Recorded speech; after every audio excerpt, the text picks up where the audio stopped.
Welcome to అక్షరమాల. ఈరోజు అక్షరమాలలో AP టెట్‌కి సంబంధించి ఒక న్యూస్ అనేది రావటం జరిగింది. అదేంటి అంటే AP TET response sheets and initial key అనేది రిలీజ్ అవ్వటం జరిగింది. చూడండి ఎలా ఓపెన్ చేయాలంటే మనము రెస్పాన్స్ షీట్ లేదా ఇనీషియల్ కీ ఎలా చెక్ చేయాలంటే గూగుల్‌లోకి వెళ్ళి సెర్చ్ బార్‌లో ఏపీ టెట్ అని క్లిక్ చేయండి.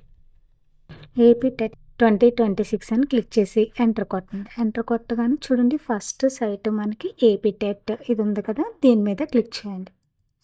దీని మీద క్లిక్ చేయగానే మనకి ఈ విధంగా గవర్నమెంట్ సైట్ అనేది ఓపెన్ అవుతుంది. ఏపీ టెట్ అని ఈ విధంగా ఓపెన్ అవుతుంది. చూడండి లేటెస్ట్ న్యూస్ వచ్చి మనకి initial key and response sheet అనేది రిలీజ్ అయింది. దీని మీద క్లిక్ చేయండి. ఎలా ఓపెన్ చేయాలంటే ఇక్కడ రైట్ సైడ్ క్యాండిడేట్ లాగిన్ అని ఉంది కదా! లాగిన్ మీద క్లిక్ చేయండి. ఈ లాగిన్ మీద క్లిక్ చేసినప్పుడు మనకి ఇక్కడ చూడండి ఎంటర్ యూజర్ నేము, పాస్వర్డ్ అని ఉంటుంది కదా! ఇవి ఎంటర్ చేయండి. తర్వాత ఈ నెంబర్ ఉంటుంది కదా! ఈ నెంబర్‌ని క్యాప్చర్ చేయండి అంటే ఈ నెంబర్‌ని ఇక్కడ ఎంటర్ చేసి సైన్ ఇన్ అవ్వండి. ఈ విధంగా సైన్ ఇన్ అయినప్పుడు మనకి రెస్పాన్స్ షీట్స్ అనేవి ఈ విధంగా మీకు లెఫ్ట్ సైడ్ సర్వీసెస్ అని ఉంటాయి. సర్వీసెస్ మీద క్లిక్ చేయండి. సర్వీసెస్ మీద క్లిక్ చేసిన తర్వాత మనకి రెస్పాన్స్ షీట్స్ అని ఉంటాయి కదా! రెస్పాన్స్ షీట్ మీద క్లిక్ చేయండి. అప్పుడు మీకు రెస్పాన్స్ షీట్స్ అనేవి వస్తాయి. నెక్స్ట్ చూడండి ఇనీషియల్ కీ అనేది కూడా ఇవ్వటం జరిగింది. స్క్రోల్ చేయండి సైట్‌ని. ఇనీషియల్ కీని ఎలా చెక్ చేసుకోవాలంటే ఇక్కడ చూడండి టెట్ లెఫ్ట్ సైడ్‌న టెట్ 2026 ఇనీషియల్ కీ అని ఉంది కదా! ఈ ఇనీషియల్ కీ మీద క్లిక్ చేయండి.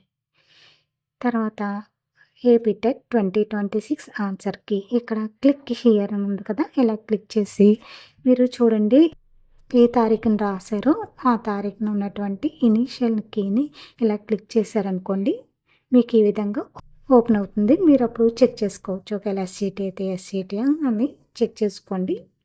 ఇవి ఈ విధంగా మీరు ఓపెన్ చేసుకొని చెక్ చేసుకోండి. మీకు రిమైనింగ్ కీస్ అని కూడా మీరు రిమైనింగ్ పేపర్స్ అన్నీ కూడా మీకు డౌన్లోడ్ చేసుకొని ఇవి ప్రాక్టీస్ పేపర్స్ లాగా ప్రాక్టీస్ చేసుకోండి. ఇవి డిఎస్ ఇవన్నీ మొత్తం పేపర్స్ అనేవి డౌన్లోడ్ చేసుకొని చక్కగా ప్రాక్టీస్ చేసుకోండి. సైకాలజీ బిట్స్ కానీ, మ్యాథ్స్ బిట్స్ కానీ ఇవన్నీ డిఎస్సికి అనేవి ఉపయోగపడతాయి. ఇది ఎలా ఓపెన్ చేయాలి అంటే ఇనీషియల్ కీ అని ఉంది కదా! ఇలా దీని మీద యారో మార్క్ మీద క్లిక్ చేయండి. అప్పుడు క్లిక్ చేయగానే మీకు పేపర్ అనేది ఓపెన్ అవుతుంది. మీరు ఏ తారీఖునైతే పేపర్ రాసారో ఆ తారీఖున ఉన్నటువంటి పేపర్ మీద క్లిక్ చేయండి. అప్పుడు మీకు ఇనీషియల్ కీ అనేది వస్తుంది. మీకేమన్నా అబ్జెక్షన్స్ ఉంటే పంపించండి. ఇది ఇనీషియల్ కీ ఇది మాత్రం ఫైనల్ కీ కాదు. మనకు ఫైనల్ కీ వచ్చిన తర్వాత అవే కరెక్ట్. ఇవి ఇనీషియల్ కీ అండ్ రెస్పాన్స్ షీట్‌కి సంబంధించినటువంటి విషయాలు. Thank you for watching. ఈ వీడియో మీకు నచ్చినట్లయితే ప్లీజ్ సబ్స్క్రైబ్ మై ఛానల్.